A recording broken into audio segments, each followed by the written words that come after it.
So in your argument, you brought up the pitting example of saying it can't be taken seriously, but isn't it also my right to yell fire in a crowded theater?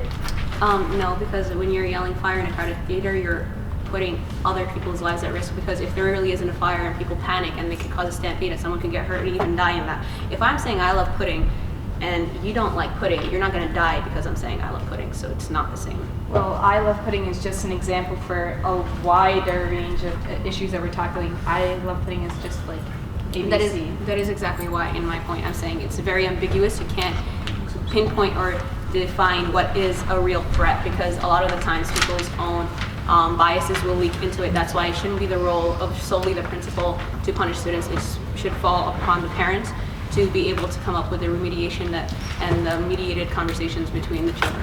What if the parents don't have the resources to do so, and what is the role of the principal then?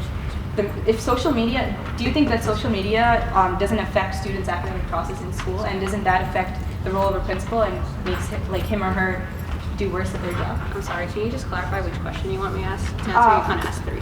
All right, so the first question is, what if social media is affected by is affecting a student's academic progress? I'm not arguing that. I'm saying social media and cyberbullying is a major factor, and it is affecting students' academics. What I am arguing, and what we should be arguing today, is whether or not principals should be the one enacting the punishments and the ones that are trying to fix this problem. We're saying that yes, principals should be doing this if they see it actively happening in the school, but the parents should be the ones taking on the role, especially if this is happening outside of school, because this becomes an issue of moral values, and it should be the role of parents to instill the moral values they want in their children, and they know their children's best, and they will be able to enact the best punishments that would help their children not do such actions again.